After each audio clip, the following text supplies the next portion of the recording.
మాట ధ్యానం చేస్తున్నాం. కీర్తన గ్రంథం 81వ కీర్తన 13వ వచనాన్ని మనం ధ్యానం చేస్తున్నాం. నేను చదువుతాను, అది నా వెంట చెప్పండి. అందరూ బైబిల్ ఉన్నవాడు కలిసి చూడండి, బైబిల్ లేనివారు పక్కన చూపింది. అమ్మ బైబిల్ లేని వాళ్ళకి బైబిల్ చూపిస్తుంది. మూసేసుకోమాను, నేనేది చూపిస్తాను నాకేం పని అని అమ్మాను. చూపించండి. ఆ చూడకపోయినా ముందు పెట్టండి. ఆ బైబిల్ చూడమని చెప్పండి. చదువు లేకపోతే అది వేరే సంగతి. చదువుకున్నారు కుదరకపో చూడండి, గమనించండి. కీర్తన గ్రంథము 81వ కీర్తన 13వ వచనం నాతో చెప్పండి. అయ్యో మామూలుగా అన్నాం అన్నమాట. అయ్యో అంటే ఎంత మాట్లాడతాడో. అయ్యో ఆ మాట అయితే మనపడి బాధపడుతున్నమాట. అయ్యో నా ప్రజలు నా మాట వినిన ఎడల, ఇశ్రాయేలు నా మార్గములను అనుసరించే ఎడల ఎంత మేలు, ఎంత మేలు, ఎంత మేలు. ఈరోజు మనకి ఇచ్చిన అంశం ఏంటంటే ప్రభువును స్తుతించుడి, దేవుని స్తుతించుడి. స్తుతించటం అంటే ఏంటది? స్తుతించటం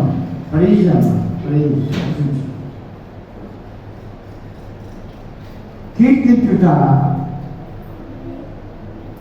కొనియాడుట, పొగడుట, ఘనపరచుట, మహిమపరచుట, ఇవన్నీ కూడా ఆ స్తుతించటంలో ఉన్నటువంటి జ్ఞానం. అందుకే ఆరాధన స్తుతించటం అంటే అర్థం ఏంటంటే ఆరాధన. ఈ రోజున మనందరం ఇక్కడికి ఎందుకు వచ్చాము? దేవునికి సన్నిధికి ఎందుకు వచ్చాము? మేము కుమారి అమ్మా స్తుతించుకోవటానికి వచ్చాము. అనగా దేవుని కనపరచుకోవటానికి వచ్చాము, దేవుణ్ణి కొనియాడుకోవటానికి వచ్చాము, దేవుణ్ణి పొగుడుకోవటానికి. మనం పొగుడుకోవడం కాదు, ఆయనను పొగడటానికి మనం వచ్చాము. దానిని ఆరాధన, వర్షిప్, ఆరాధన, స్తుతించుట. దేవుని ప్రియలు దేవుని గొప్పతనాన్ని, ఆయన మహిమా ప్రభావాలను అనుభవించి గుర్తించి విశ్వాసంతో సేవించటమే ఆరాధన. అది మనం గమనించాలి. దేవుని గొప్పతనాన్ని, ఆయన మహిమా ప్రభావములను, అది కీర్తిని, ఘనతను మనం అనుభవించి అది గుర్తించుకొని శ్వాసలతో మనం ఆయనను సేవించటమే స్తుతించుట లేక ఆరాధించుట అనేది మనం జ్ఞాపకం. ఇక్కడ ఏమంటున్నాడు? అయ్యో కీర్తనకారుడు వెలిపిస్తూ రాస్తున్నాడు. దేవుడు ఎంత బాధపడుతున్నాడో అక్కడ మనం దేవుడు పలికే మాట ఏమో, అయ్యో నా ప్రజలు. దేవుని మాటే. అయ్యో నా ప్రజలు నా మాట అమ్మా ఇశ్రాయేలు నా మాట అనుసరించారు. నాతో చెప్పండి. అయ్యో నా ప్రజలు నా మాట వినిన ఎడల, ఇశ్రాయేలు నా మార్గములను అనుసరించే ఎడల ఎంత మేలు. ఇశ్రాయేలీయులు దేవుణ్ణి స్తుతించడం మానేశారు, ఆయనను ఆరాధించటం మానివేశారు, ఆయనను కీర్తించటం మానివేశారు, ఆయనకు స్తుతి యాగాలు చెల్లించటం మానివేశారు. మానివేసి తమ సొంత జ్ఞానాన్ని, తమ సొంత అనుభవాన్ని, తమ సొంత ఆస్తిపాస్తులను ఆధారం చేసుకొని దేవుని మార్గములను వాళ్ళు ఏం చెప్తున్నారండి, అనుసరించక దేవుని వేదులు పొందట్లేదు. అందుచేత దేవుడు ఈ కీర్తన గ్రంథంలో భక్తుల ద్వారా మాట్లాడుతారు. అయ్యో నా ప్రజలు, నా బిడ్డలు, నా జనాంగము, నా సొత్తు, నేను కొనుక్కున్నటువంటి నా కుమార్తెలు, నా కుమారుడు నా మాట వినటం లేదు, నా మార్గాన్ని అనుసరించటం లేదు. ఒకవేళ అది చేయగలిగితే వారికి ఎంత మంచిది అనే మాట ఈరోజు మనం జ్ఞాపకం చేసుకుంటాం. ఈరోజు అనేక సంఘాలు జరుగుతున్నటువంటిది కూడా ఇదే మనం గమనించాలి. దేవుని ప్రజలు అనేక సందర్భాలు, కొన్ని సందర్భాల్లో కాదు, అనేక సందర్భాల్లో అని దేవుని మాట వినలేక ఉన్న ప్రజలను మనం చూస్తూ ఉన్నాం. అందుకంటాడు దేవుడు, ఈ ప్రజలు క్రొవ్వు పట్టి మందమతులుగా ఉన్నారంటాడు. క్రొవ్వు పట్టి మందమతులుగా ఉన్నారు. ఎంత బాధ అన్నాడో దేవుడు అన్నాడు, క్రొవ్వుని బట్టి. అందుకే మనం కూడా ఉంటాము. ఎందుకు వారు వెంటనే కొంతమంది అంటే ధనమిచ్చినా మదమిచ్చినా మత్సరమిచ్చును అనే మాట మనం చూస్తున్నాం. పెద్ద ఆయన ధనం పెరిగింది, అందుచేత ఏం జరుగుతూ ఉంది, మదం పెరిగింది. మదం అంటే ఏంటి? గర్వము, అహంకారం. ఇది రావటం వలన ఏం జరుగుతుంది? మనలో మనకి అసూయ పెరుగుతూ ఉంది. ఆ జలసి అసూయ పెరుగుట వలన మనము ఏమవుతున్నాము? దేవుని మాట వినలేక ఉన్నాము. దేవుని మార్గములను మనం ఏం చేస్తున్నామంటే అనుసరించకపోతూ ఉన్నాము. ఆ మేలును, ఆ ధన్యత కొన్ని కుటుంబాలు, కొంతమంది వ్యక్తులు, కొన్ని సంఘాలు కోల్పోతూ ఉన్నట్టుగా ఈరోజు సమాజంలో మనం చూస్తున్నాం. మొదటి పట్టణంలో చూసాము, నిర్గమకాండము 9వ అధ్యాయము 1-2 వచనాలు చూద్దాము. ఏమంటాడండి? ఏమన్నాడు? చదవమ్మా. తరువాత మోషే యెహోవా మోషేతో ఇట్లా అనెను, నీవు ఫరో యొద్దకు వెళ్ళి నన్ను సేవించుటకు నా ప్రజలను తీసుకొని పోము. నా ప్రజలు ఎక్కడ తీసుకోమన్నాడు? పోనిము. సేవించుటకు. అమ్మా ఎక్కడ తీసుకోమంటాడు? సేవించుటకు, స్తుతించటానికి, ఆరాధించటానికి, పూజించటానికి ఆయన తన ప్రజలను తీసుకుని వెళ్ళు. ఈ మాట పరులతో చెప్పు. సరదాగా షికారికి కాదు, గొర్రె మందలు తోడుకొని వాటిని నేర్చుకోవడానికి కాదు, మీ కొరకు ధనధాన్యాలను సమకూర్చుకోవడానికి కాదు, మీ కొరకు భోగభాగ్యములను సమకూర్చుకోవడానికి కాదు, మీ కొరకు సుఖశాంతులను ఏర్పాటు చేసుకుంటూ కాదు, కానీ నన్ను సేవించుటకు వారిని పంపించు అని పదవులు మోసేలు చెప్పాలి. ఒకవేళ చెప్పకపోతే, నువ్వు వాళ్ళు పంపించకపోతే ఏం జరుగుతుందంటే తర్వాత పంపించకపోతే నీవు వారిని పోనీయనలక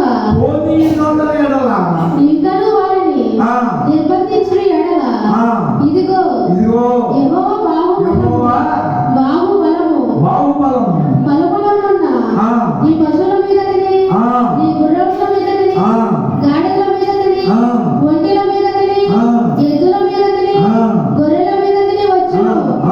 మిక్కిలి బాధాకరమైన తెగులు కలుగును. ఎంత బాధాకరమైన మాట. చచ్చిపోతే అవన్నిటిని కూడా నేను చంపేస్తాను. ఏమి తినడం, ఏనుగులు, గుర్రాలు, మేకలు, మేకలు గొర్రెలు ఎడ్లు ఎన్నెన్నో మీ కమ్మి చేశారు. నేను కలిగింది కూడా నన్ను సేవించడానికి, స్తుతించడానికి, ఆరాధించడానికి నా ప్రజలకు కొన్ని ఏడల మీ దేశంలో, మీ రాజ్యంలో ఉన్నటువంటి మీ యాభై ఆస్తిని కూడా నేను ఏం చేస్తానండి మరో మోక్షంతో వెళ్ళనివ్వలేదు. అందుచేత ఐగుప్తులో ఉన్నటువంటి వారి సంపదంతటిని కూడా దేవుడు ఏం చేశాడు సంధించి ఆరాధన చేసుకోవడానికి బలమేకపోవడం వలన వాళ్ళ యొక్క పశు సంపద అంతా కూడా దేవుడు సర్వనాశనం చేసేసాడు. కానీ దేవుడిని సేవించడానికి ఇష్టపడినటువంటి ఆశీర్వదించినటువంటి ఇశ్రాయేలు జనాంగానికి మాత్రం ఏ నష్టం పడితే అవన్నీ కూడా బతికున్నట్టుగా చెప్తూ ఉన్నాం. మొదటి పాఠం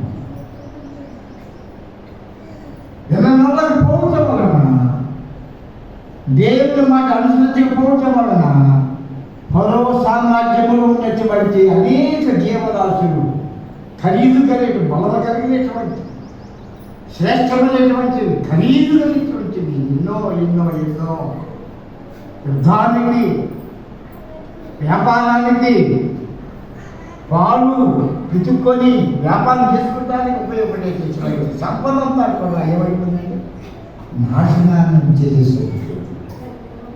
ఆరాధించటంలో ఉన్నటువంటి గొప్పతనం మనకి నష్టం కలగకూడదు, మన ఇబ్బంది కలగకూడదు. మనం బాగుండాలి, మన సమాజం బాగుండాలి. ఐగుప్తు దేశం అంతా కూడా సర్వనాశనం అయిపోయింది. కారణం ఏంటంటే దేవుని సేవించకపోవటం వలన, దేవుని మన వెళ్ళకపోవటం వలన ఆ దేశంలో ఉన్నటువంటి సమస్తమైనటువంటి జీవరాశులు దేవుడు సంతోషించాడు. ఆయన మాట విన్నటువంటి వారి యొక్క ఆ పశువులు, గొర్రెలు, మేకలు, ఎట్లు అన్నీ కూడా సజీవంగా ఉన్నట్టుగా ఇక్కడ రెండవ పాఠంలో చూసాము. యోహాను సువార్త 2:13 దేవుణ్ణి స్తుతించేటటువంటి మందిరంలో ఏం జరుగుతూ ఉంది? అక్కడ ఆరాధన పోయి వ్యాపారం జరుగుతూ ఉంది. అక్కడ 13 యూదులు పస్కా పండుగ సమీపింపగా యేసు యెరూషలేమునకు వెళ్ళి దేవాలయములో ఎడ్లను, గొర్రెలను, పావురములను, అమ్మవారును, దూతలు మార్చువారును కూర్చుండుట చూసి రాళ్ళతో పరడాలు చేసి అది చూచాడు. మనుషులు ఉండేటటువంటి స్థలములో, మనుషులు ఉండేటటువంటి ఆరాధన స్థలములో, మందిరంలో ఏమన్నా మళ్ళీ బయటకు వచ్చారంటే విన్నారుగా ఏమన్నా ఎడ్లు, గొర్రెలు, పావురాలు, ఇంకేమన్నాయి. కోపం వచ్చింది యేసుకు. మనుషులు ఆరాధించే స్థలములో వ్యాపారం కనుక దేవుని మందిరాన్ని స్థుతించుకోవటానికి, ఆదర్శించడానికి నిర్మించుకున్నప్పుడు ఆరాధన స్థలము కానీ, ప్రార్థనా మందిరం కానీ అది మనం వాడుకోవాలి. నా సర్వీసులో కొన్ని ప్రాంతాలు తిరిగినప్పుడు, కొన్ని సంఘాలు నేను సేవ చేస్తే వెళ్ళినప్పుడు, నేను ఎన్నే చేయడానికి కొంతమంది అక్కడ ఏం చేసేవారు తెలుసా? పేకాట ఆడుకుంటూ ఉండేవారు. ఆ గుళ్ళో ఆ పెద్దలు కొంతమంది భోజనం చేసుకుని పేకాట ఆడుతూ ఉంటారు. కొంతమంది సారా బుడ్లు పట్టుకొచ్చుకొని సారా దాగి అక్కడ కొడుకునేవాడు. అంత భయంకరమైన పరిస్థితి చూసుకోవాలండి. గుడి కట్టుకొని విశ్వప్రాంత ప్రతిష్టారాధన చేసుకొని భక్తులు, విశ్వాసులు కూర్చుండి విలపించి ఏడ్చి ప్రార్థించుకునే స్థలంలో దేవుని మాట వినడంలాగా ఉన్నటువంటి, అవిశ్వాసంతో ఉన్నటువంటి భక్తులైనటువంటి వారు గుళ్ళో చేరి ఏం చేస్తున్నారండి? పేకాట ఆడుకుంటున్నారు. మరికొన్ని ప్రాంతాలకు నేను వెళ్ళినప్పుడు అక్కడ రాజకీయాలు మాట్లాడుకుంటుండేవాడు. దేవాలయాలు ఎలక్షన్స్ గురించి మాట్లాడుకుంటూ ఎవరు ఓటేద్దాం, దేనికి ఓటేద్దాం, ఎంతతో తీసుకుందాం, ట్రాక్టర్ మీద వెళ్దామా, కారు మీద వెళ్దామా, బండి మీద వెళ్దామా, ఎట్టేద్దాం, ఒక పక్కకి కొంతమందిని పంపిద్దాం, ఇంకో కొంతమంది పంపిద్దాం, ఎలా చేద్దాం. దేవుని ఆరాధన స్థానంలో రాజకీయాలు మాట్లాడుకునే మనుషులు నేను చూశాను కొన్ని మందిరాల్లో. ఎంత ఘోరం, ఎంత పాపం, ఎంత అన్యాయం ఇప్పటికీ జరుగుతుంది కొన్ని మందిరాలు. ఎవరు రాలేదనుకోండి, కొంతమంది ఆలస్యంగా వచ్చేవాడు ఉంటారు కదా గుడిలోకి, ముందు వచ్చేవాడు ఉంటారు. వాళ్ళు ఏం చేస్తారు, పాటలు పాడుకోరు, దేవుని మాట చెప్పుకోరు. ఇక చక్కగా ముందు వచ్చినవాడు పాట పాడుతున్నారు, చక్కగా మైకి పెట్టి అందరు నిలబడేటట్టుగా ఒకరి ఒకరు 1 by 1 పాట పాడుతున్నారు. కొన్ని ప్రాంతాలు అలా కాదండి, కుర్చీలు చుట్టూ వేసుకొని ముచ్చట్లు చెప్పుకుని కొంతమంది గొడవలు అన్ని చూశాయి. అయ్యగారిని చూస్తూ లాస్టార్ని చూస్తూ గబగబా ఆ కుర్చీలని సర్జరీ చేసి మంచి పవిత్రంగా ఉన్నవాళ్ళలాగా బైబిల్ పట్టుకొని ఆ సీట్లో కూర్చున్న వాళ్ళు చూశాను. ఎంత మోసం ఇప్పటికి జరుగుతుంది కొన్ని ప్రాంతాలు. ముచ్చట్లు చెప్పుకోవటం, అమ్మలక్క విషయాలు చెప్పుకోవటం, శుద్ధి లేదు, ఆరాధన లేదు, జ్ఞానం లేదు. అందుచేత ఈ 2 పాఠాలు మన ముందు దేవుడు ఇచ్చాడు ఈ రోజున. నా మాట వాళ్ళు విన్న ఏడల్లా నా మార్గము ఇరుకు మార్గము. కానీ ప్రజలందరూ ఎలా నడుస్తున్నారు, విశాల మార్గంలో ప్రయాణం చేస్తున్నారయా. అలా చేయుట వలన వారు కలిగేటటువంటి మేలు వస్తూ ఉంటుంది.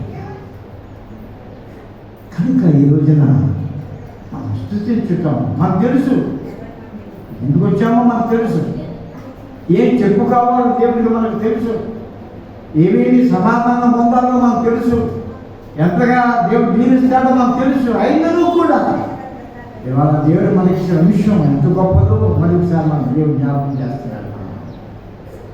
స్తుతించటంలో, ఆరాధించటంలో చాలా మేలు ఉన్నాయి, చాలా ఉపకారాలు ఉన్నాయి. 3 విషయాలు చెప్పి నేను ముగించేస్తాను. మొదటిది ఏంటంటే దేవుని స్తుతించటంలో, ఆరాధించ కలిగేటటువంటిది ఏంటంటే ఆయన మనకు ఉపకారములు చేయవాడు. ఉపకారములు చేయవాడంటే ఏమిటి ఉపకారము? ఉపకారం అంటే ఏంటి? సహాయం, ఆదరణ, కాపుదల, ఆరోగ్యము, అన్ని విషయాలు, సమృద్ధి, సౌకర్యాలు. నేనంటే అన్ని అర్థాలు అందులో ఉన్నాయి. ఉపకారం చేయాలి. అందుకే 3వ కీర్తనలో 2వ వచనం కదా, ఆయన చేసే ఉపకారములలో దేనిని మరువకము అంటాడు. నా ప్రాణమా యెహోవాను సన్నుతించుము, నా అంతరంగము సమస్తమైన పరిశుద్ధ నామమును సన్నుతించుము. 2వ వచనంలో నా ప్రాణమా యెహోవాను సన్నుతించుము, ఆయన చేసే ఉపకారములలో దేనిని మరువకము. మర్చిపోయేది కాదు. స్తుతించటంలో, ఆరాధించడం గొప్ప మేలు ఏంటంటే ఆయన ఉపకారములు చేయవాడు, మేలులు చేయవాడు, శపించేవాడు కాదు, కీడు చేయవాడు కాదు. ఆయన లోకాసువార్త 12:16 చదవమా. లోకాసువార్త 12:16 గబదమ్మ. ఈ ఉపమానం చెప్పాను. ఒక ధనవంతుని భూమి సమృద్ధిగా పండెను. ధనవంతుని భూమి సమృద్ధిగా పండెను. అప్పుడతడు నా పంట సమకూర్చుకొనుటకు నాకు స్థలము చాలదు కనుక నేనేమి చేతును తనలో తాను ఆలోచించుకొని నేను ఇలాగ చేతును. ఇలా చేస్తాను నేను. ఏం చేస్తాడంట? నా కొట్లు విప్పి వాటికంటే గొప్ప వాటిని కట్టించి అందులో నా ధాన్యమంతటిని నా ఆస్తిని సమకూర్చుకొని నా ప్రాణముతో ప్రాణమా అనే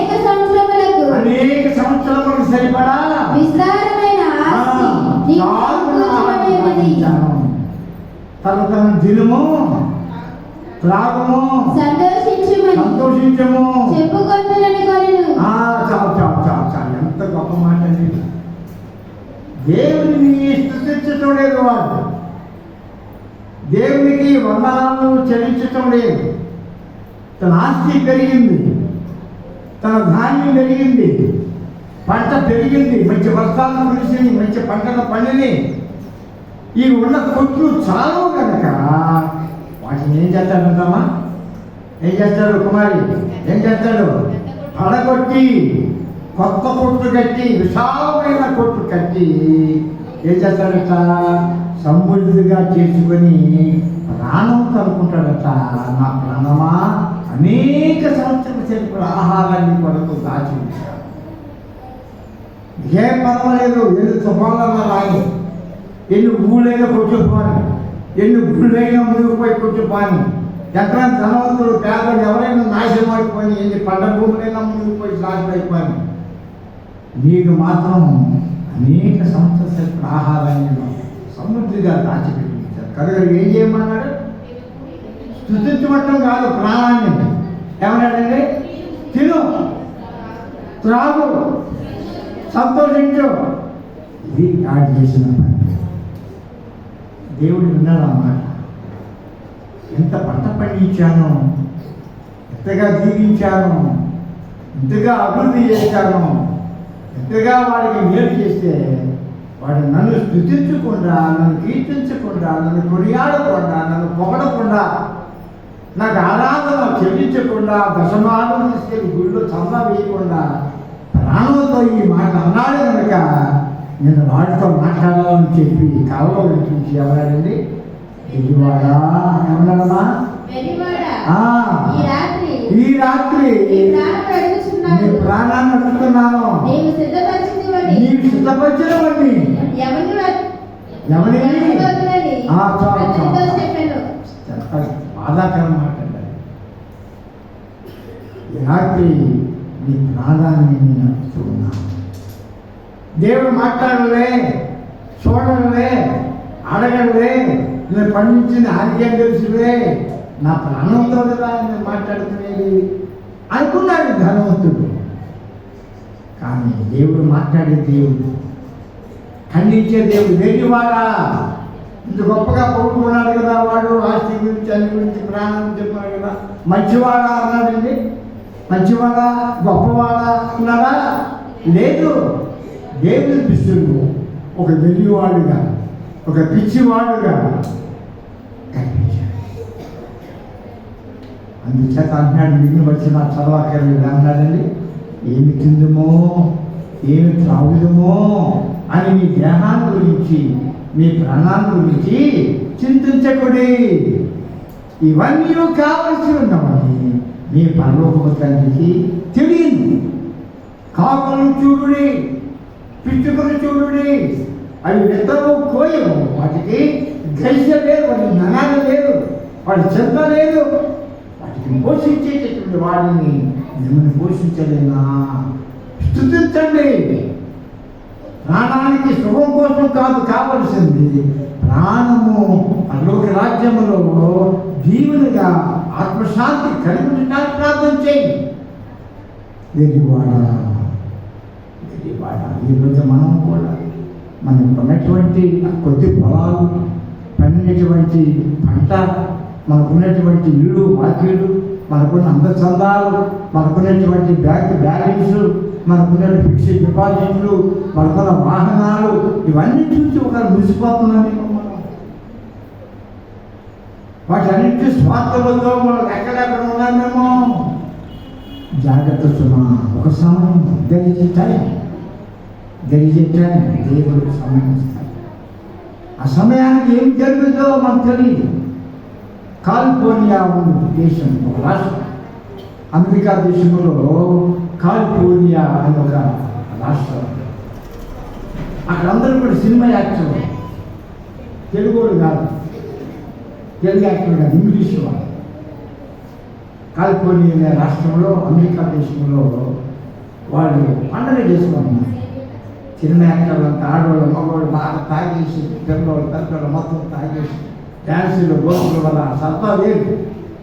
వారి ఎప్పుడైనటువంటి బ్రాండ్లంతా కూడా స్పెషల్ క్వాలిటీ అంతా డ్యాన్సులు ఇవన్నీ జిద్దులు డ్యాన్సులు డ్యాన్స్ చేసుకుంటుంటే నిప్పట్టుకుంది వాళ్ళ నిప్పట్టుకుంది ప్రాంతం కాలిపోతున్నా కూడా వీరికి మనసు మతి లేదు. కాలిపోయి కొన్ని లక్షల ఆస్తి తగలబడిపోయి ఏమైపోయిందండి? బూడిదైపోయింది. ఏమైపోయిందమ్మా? బూడిదైపోయింది. చుట్టూరు కూడా తగలబడిపోయింది. వీళ్ళకి పోయే లేదు. స్తుతించడం పోయి, ఆరాధించడం పోయి, వారి కలిగిన ఆస్తి పాస్తులు అన్ని తాగుడికి అలవాటైపోయి, అక్రమానికి అన్యాయానికి అలవాటు పడిపోయి వారు డ్యాన్సులు వేస్తూ ఉంటే ఎక్కడో చిన్న మంట రేగి ఆ ప్రాంతం అంతా కాలిపోయి వేల మంది చనిపోయారు. లక్షల ఆస్తి నాశనం అయిపోయింది. కానీ చుట్టూరు కూడా మసి అయిపోయింది. కానీ మధ్యలో ఒక ఇల్లు మాత్రం కాలిపోయింది. అది వాట్సాప్లో నేను చూశాను, మీరు కూడా చూసుంటారు. నువ్వు గొప్పదాన్ని మాట్లాడి ఆ ప్రేరేపణ రావడం గొప్పదాం. మధ్యలో ఇల్లు మాత్రం చుట్టూరు కూడా మంటలే, చుట్టూరు కూడా అగ్నిజ్వాలు ఎగబాకిని ఆ ఇంటిని ఏమి చేయలేకపోయింది. చుట్టూరు కూడా మసి ఉంది, బూడుతుంది. మధ్యలో మాత్రం అందమైనటువంటి నెగనలాడేటటువంటి ఒక అందమైన భవనం. కారణం ఏంటంటే ఆ ఇంటి ఆయన ఒక దేవుని వాక్యాన్ని ఆ గోడ మీద రాసుకున్నాడు. దేవుని మాటలను ఆయన భాషలో వారి యొక్క లాంగ్వేజ్లో ఆ మాట ఆ ఇంటిని రక్షించింది. ఐగుప్తు దేశంలో కూడా ఒక గొప్ప శాసనాన్ని పెట్టాడు మోషే. గొర్రెలను వధించి ఆ రక్తాన్ని మీద ద్వారబంధాల మీద రాసుకోండి, మరణదూత వస్తాడు. ఎవరి గుమ్మాల మీద, ఎవరి ద్వారబంధాల మీద ఈ గొర్రెపిల్ల రక్తం ఉంటుందో వాడికి మరణం రాదు, అయితోడు మరణం రాదు. ఆ రక్తం లేకపోతే వారి గృహాల్లో మరణాలు వచ్చేది, దుర్సత్వాలు నాశనం అయిపోతాయంటే అది రాసుకున్నారు. మరణానికి అది తావు ఇవ్వలేదు. ఆ రక్తం, ఆ ప్రార్థన రక్తం, పరిశుద్ధ రక్తం ఆ జనాంగం వాళ్ళని కూడా రక్షించబడ్డది. ఐదేశం యొక్క వారి ప్రజలు, వారి కుటుంబం అందరూ కూడా సర్వనాశనం అయిపోయారు. ఈయన ఒక మాట రాసుకున్నాడు కాలిఫోర్నియాలో, అంతా కూడా తగలబడిపోయింది, వశ అయిపోయింది. కానీ ఒక్క గృహము, అది క్రైస్తవ గృహం, దేవుని మాటను రాయబడినటువంటి ఇల్లు. దేవుని మాట వినగలిగితే, దేవుని మాట మన గుడిలో దాచుకొని ఆ వాక్యాన్ని మన ఇంట్లో ప్రతిష్ఠించుకొని దాచుకుంటే మన గృహానికి ఎంతో మేలు, ఎంతో ఉపకారము, ఎంతో ఆశీర్వాదము. అది మనం జ్ఞాపకం చేసుకోవాలి. కనుక మనం దేవుని సృష్టించగలిగితే, ఆరాధించగలిగితే దేవుడు మనం ఏం చేస్తాడండి? ఉపకారం చేశాడు దేవుడు. రెండవ మాట ఏంటంటే, అది స్థుతించి ఆరాధించగలిగితే ఆయన మనలను క్షమించువాడు. ఆయన మనల్ని క్షమించే దేవుడు, మన్నించే దేవుడు. మన తప్పులన్నిటినీ కూడా, మన అపరాధన్నిటినీ కూడా ఏం చేస్తాడండి? జ్ఞాపకం చేసుకోవడం. నీతి న్యాయం కలిగిన ప్రార్థన మనలో ఉంటే మనం చేసిన పాపాలన్నిటిని ఏం చేస్తాడంటే జ్ఞాపకం. కారణం ఏంటి? ఆయన క్షమించేది, ఆయన మన్నించే దేవుడు. ఒక మాట తీయండి, యోహాను సువార్త 8వ అధ్యాయం 10వ వచనం చూడండి ఒకసారి. యోహాను సువార్త 8వ అధ్యాయం ఆయన క్షమాపణ పెట్టినటువంటి ఆ సన్నిధి. నా యేసు తల ఎత్తి చూసి అమ్మా ఆ, వారు ఎక్కడ విన్నారు? ఆ, ఎవరు నీకు శిక్ష విధింపలేదా ఆ, అని అడిగినప్పుడు ఆ. ఆమె లేదు ప్రభువా లేదు ప్రభువా అనెను. ఆ, అందుకు యేసు అందుకు యేసు నేను ఆ, నీకు శిక్ష విధింపను నేను కూడా నీకు శిక్ష విధింపను విధింపను. నీవు వెళ్ళి మా ఏంటి ఆడుతున్నావా చచ్చట అంతలోకి అర్థం తర్వాత మాటిను గుళ్ళో వచ్చి మీరు సరే కూర్చోకపోతే నాకు చాలా ప్రాబ్లం. ఆటనాలు ఇప్పుడు సరే ఉంటాడు బాగా పనిచేసి ఈ పని చేస్తే నాకు ఇష్టం ఉండదు. నేను ఎందుకు వచ్చాను, మీరు ఎందుకు వచ్చారు తెలుగు అడుగుతున్నాను.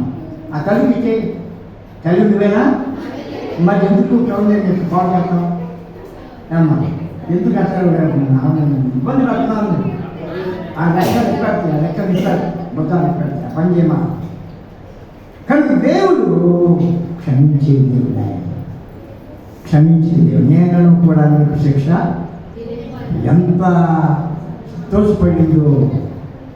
10 మంది రాళ్ళు పట్టుకొచ్చారు. వాళ్ళ శాస్త్రం ఏమిటి? ఎక్కడైనా ఒక ఆడ మనిషి నృత్యాలు చేస్తుంటే పట్టుకు రావటం, 10 మందిలో కూర్చోబెట్టడం, రాళ్ళు పెట్టుకొని చంపేది. పాదలా అయింది అయిపోయిందా, తెలుసో తెలివి చేసింది లేదా, ఇది మొదటి తప్పలేదా, ఇది రెండో తప్పలేదా, తప్పేద్దాం లేదా అని శాస్త్రం అక్కడ లేదండి. ఏముంది అక్కడ? రాళ్ళతో కొట్టి లేవు, దయా దాక్షిణాలు ఏమి లేవు అక్కడ. యేసుప్రభు ఉన్నాడు. ఆయన దగ్గర పట్టుకొచ్చారు. ఆమెతో పాటుగా వాళ్ళు ఏం చేశారంటే వస్తా వస్తా వస్తా వస్తా తాళం రాయి పట్టుకొచ్చుకున్నారు. చిన్నరాయి పెద్దరాయి పట్టుకొచ్చుకున్నారు. ఇది ఏంటనే ఏమంటారు? మీలో పాపం లేని వాడు ఆమె మీద రాయి వేయవచ్చు. అమ్మ ఏ వాళ్ళు వెళ్ళిపోయారు, అమ్మ వెళ్ళిపోయారు. అమ్మ ఏది లేదు ప్రభువా, మరి నీకు ఎవరు రాయి వేసి నిన్ను గాయపరచలేదా? లేదు ప్రభువా, నేను కూడా నీకు శిక్ష విధింపను. శిక్షించేవాడిని కాదు, గాయపరిచేవాడిని కాదు, గాయాలు మాన్పడానికి వచ్చిన వాడిని క్షమించేవాడు. ఆరాధించటంలో స్తుతించటంలో ఉన్న రెండవ మీరు మనకి ఏంటంటే క్షమించేవాడు. తెలుసు ప్రార్థనకు వచ్చిన తప్పులు చేసేవాళ్ళు ఎవరున్నారు? అందరు నీతిమంతులు కాదు. ఏదో ఒక తప్పు, ఏదో పొరపాటు జరిగిపోతూ ఉంటుంది మన జీవితంలో. చేతుల ద్వారానో, కాళ్ళ ద్వారానో, చూపుల ద్వారానో, హృదయం ద్వారానో, మన సైకిల్ ద్వారానో ఏదో ఒకటి పొరపాటు జరుగుతుంది. మానవ లోకం అలాంటి పాపిష్టి లోకం.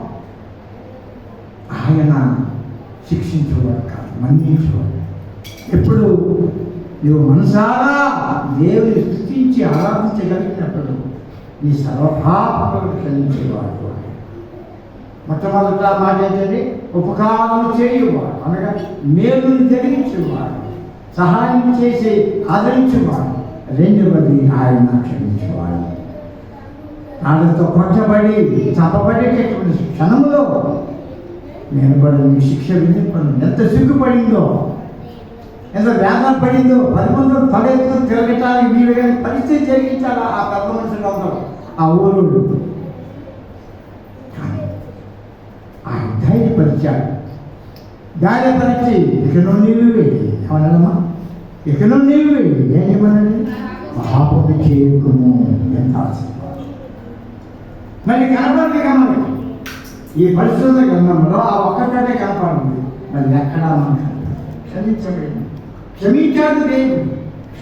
మమ్మల్ని క్షమించడా, స్తుతించి ప్రార్థించి వాటిని వెళ్ళిపోయినంత మాత్రం కాదండి. ఆ హృదయంలో ఉన్నటువంటి ఆ సమర్పణ దేవునికి అంగీకారంగా ఉన్నారు. ఆయన ఉపకారం చేయవాడు, నిన్ను నన్ను క్షమించుకోవాలి. మూడవది ఆఖరి ఏమిటంటే ఆయన దీవించువాడు. స్థుతించడంలో ఉన్న గొప్పతనం ఏంటి? మనం ఎందుకు వచ్చాం ఇక్కడికి?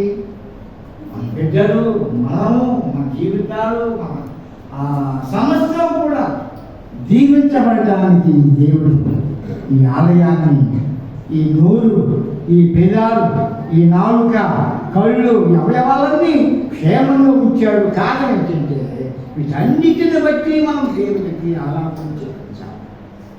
మూడవది చివరించాలంటే దీవించేవాడు. రెండవ సమయం దీన్ని ముగించేస్తున్నాం. 2వ సమయం గ్రంథం 7వ అధ్యాయం. దీనికి గమనం 2వ సమయం గ్రంథం 7వ అధ్యాయం 29వ వచనం చూడాలి. దయచేసి ఈ దాసుడునైన నా కుటుంబము నిత్యము నీ సన్నిధిలో ఉన్నట్లుగా దానిని ఆశీర్వదించుము. యెహోవా యెహోవా నీవు సెలవిచ్చి ఉన్నావు. ఈ ఆశీర్వాదమునంది నా కుటుంబము నిత్యము ఆశీర్వదింపబడును గాక. ప్రార్థన చేస్తున్నాడు దావీదు మహారాజు. దేవుని సన్నిధిలో ఆయన స్తుతిస్తూ కీర్తించుకుంటూ దేవునికి తన కుటుంబాన్ని దేవునికి అప్పగించుకుంటున్నాడు. కుటుంబము అయా నీ ఆశీర్వాదము నుండి నా కుటుంబము నిత్యము ఆశించబడును గాక. స్థుతిలో ఉన్నటువంటి ఆరాధనలో ఉన్నటువంటి 3వ దీవెన ఏమిటంటే ఆయన మనకి ఇచ్చేటటువంటి గొప్ప ఆశీర్వాదం. అది మనం సంపాదించుకోవాలి. దావీదు సంపాదించుకున్నాడు. ఆయన ఎన్నో పాపాలు చేశాడు. ఆయన ఎన్నో బాధల కార్యాలు చేశాడు. వ్యభిచారం చేశాడు. నరహత్య చేశాడు.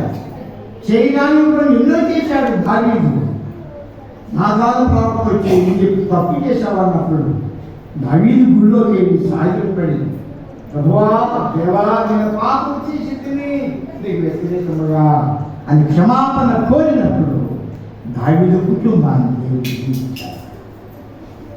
ఇక నా కుటుంబం నిత్యము 1 వారం కాదు, 2 వారాలు కాదు, 3 వారాలు నిత్యం ఎట్లా ఎల్లప్పుడూ నా జీవితకాలం అంతా నా బ్రతుకాలం అంతా కూడా ఈ ఆశీర్వాదము నా కుటుంబానికి కావాలి. నేను స్థుతించుకుంటున్నా, నేను కొనియాడుకుంటున్నా, నేను ఆరాధించుకుంటున్నానయ్యా, దీవించు అని దావీదు ఇక్కడ ఈ 2 సమయాల గ్రంథంలో మనకి రాస్తున్నాయి. కానీ మన కుటుంబాలు కూడా దీవికంగా ఉన్నాయి. ఎన్నో కుటుంబాలు మనం చూస్తూ ఉన్నాం. అన్నీ ఉంటాయి అమ్మా, అన్నీ ఉంటాయి, అన్నీ కలిగి ఉంటాయి. ఏం తక్కువ ఉండదు. ఎన్నో సమస్యలు, ఎన్నో ఇబ్బందులు, ఎన్నో శోధనలు, ఎన్నో మూలిక వాళ్ళు ఉన్నారు. ప్రజలు మూలికి ఉండగా విషయం నేను విన్నానంటాడు. మూలిగా ఇస్రాయేల్ జనాలు అడుగు చేసిన మూలిక ఉంటే మనకి దుఃఖపడిపోక నీరు కాల్చుకోక ఎవరు తినపడతాను మూడు. అలాగే మూలుగులు ఉన్నాయి మన కుటుంబాల్లో, కొన్ని కుటుంబాల్లో. అది తినేది కనుక మనకు ఉపకారాలు కావాలి, దేవుని క్షమాపణ కావాలి, అని దీవెన అన్నీ ఉంటాయి. కానీ కొంతమంది తినే నోరు ఏంటయ్యా తినలేకపోతున్నాను, అయ్యాన్ని తినకూడదండి, ఇది మా ఇంట్లో ఉండకూడదండి, ఇది మా ఇంట్లో ఉండకూడదండి. ఎంత కర్మ, ఎంత కర్మ. అన్నీ ఉంటాయి. కాలు తీసేసేవాడు, కాలు ఉండకూడదు, షుగర్ వ్యాధి, బీపీ వల్ల గుండె జబ్బు వచ్చి హార్ట్ అటాక్ చచ్చిపోయేవాడు కొంతమంది. ఎంతో ఆశ్చర్యపోతున్న ఉండేటటువంటి మనం చూస్తున్నాం. సమాజంలో సుఖం లేదు, సంతోషం లేదు, ఆరోగ్యం లేదు. కారణం ఏంటంటే ధనం ఇచ్చినా మదమిచ్చను, మదమిచ్చినా మత్సరమిచ్చను. కనుక ధనం లేకపోతే కానీ లిమిటెడ్గా మనం అహంకారం గర్వం ఉండొచ్చు, లిమిటెడ్గా. దేవుని పక్షంగా మనం అహంకారం నా ప్రభు గొప్పవాడు చెప్పుకోవచ్చు. కానీ నీవుగా పొగుడుకొని అహంకారంతో ఉంటే నీడేముందన్నమాట, అసూయ ఉందని. నువ్వు క్రైస్తవుడివి, క్రైస్తవురాలు, నీకు అహంకారం ఏంటి, నీకు అసూయ ఏంటి, నీకు పగ ఏంటి, నీకు శత్రుత్వం ఏంటి, నీకు విధేయత లేకపోవటం ఏంటి, నీలో గౌరవం లేకపోవటం ఏంటి? కారణం ఏంటంటే నీలో ఎక్కడో ఏదో అహంకారం బయలుదేరిందమ్మా, నీలో ఎక్కడో ఏదో ధేమ బయలుదేరింది. అందుచేతనే నీవు దూరం అయిపోతూ ఉన్నావు. అందుచేతనే నీవు దేవుని సహవాసానికి, దేవుని యొక్క మందిరానికి, సేవకు, దేవుని వరాలకి కృపా కటాక్షం దూరం అయిపోతున్నావేమో. జాగ్రత్త. ఇప్పుడు దేవుడు అవకాశం ఇచ్చాడు, మారు మనసు కొన్ని అవకాశం ఇచ్చాడు. కారణం ఏంటంటే కీర్తన గమనం చూసాము, నా మాట వినలేదు, నా మాట నీవు నడిచి నిన్ను నడవట్లేదు, నీ వినటం లేదు. అందుచేత ఒక సమయాన్ని నేను గర్తిస్తా, నొక్కుతా, జాగ్రత్త, నీ గర్వం తీశాను. అలాంటి శక్తిగా దేవుడు మనకున్నాడు. కనుక ప్రేమ సర్వసాధారణ దేవుడి మాట విన్నవారంగా ఉండాలి. ఆయన మార్గం ఇరుకు మార్గము, శాంతి మార్గము, అది ఎంతో మేలుగా ఇచ్చే మార్గము. ఆ మేలు మనం పొందాలి. ఆ స్థుతి ఆరాధనలో సంపాదించుకోవాలి. అది పొందిక ద్వారా, ఆ స్థుతి ద్వారా మనం కలిగించేటువంటి ఈ మూడు మాటలు. ఒకటి ఏంటండి, మనం ఏంటండి, ఉపకారములు పొందుతాము. రెండవది క్షమాపణ పొందుతాము. మూడవది మన కుటుంబము దీవించబడి ఆశీర్వాదం పొందుతుంది. స్థుతించడంలో తేడా లేకుండా, ఆరాధించడం తోట లేకుండా మనము ఏక హృదయంతో, ఏక మనసుతో మన హృదయాలు, మన జీవితాలు పరీక్షించుకొని, గత కాలంలో నీ స్థితి ఎక్కడుంది, గత కాలంలో నువ్వు ఎక్కడున్నావు, ఏం చేస్తున్నావు, నీ పరిస్థితి ఏంటి, ఇప్పుడు నీకున్న పరిస్థితి ఏమిటి, పెంచాడు దేవుడు, హెచ్చించాడు దేవుడు. హెచ్చింపబడకూడదు. మనం చేయాలండి, ఒదిగి ఉండే జీవితం కావాలి, ఒదిగి ఉండే జీవితం కావాలి. అలాంటి జీవితాన్ని మనం సంపాదించుకుందాం. అలాంటి జీవితాన్ని మనం కలిగి ఉందాం. అలాంటి జీవితాన్ని పొందాలి అంటే దేవుడిని వేషధారణతో కాకుండా మనస్ఫూర్తిగా స్తుతించి, కొనియాడి, కనపరిచి, ఆరాధించుకొని మన జీవితకాలం అంతా ఆశీస్సులు పొందాలి. ఆ పరమ దేవుడు మనకు తన కృప, తన సమాధానం, తన దీవుల నిండుగా తండ్రిగా ప్రసాదించును కాక. ప్రార్థన చేసుకుందాం. ప్రేమ మాట్లాడి వందనాలు.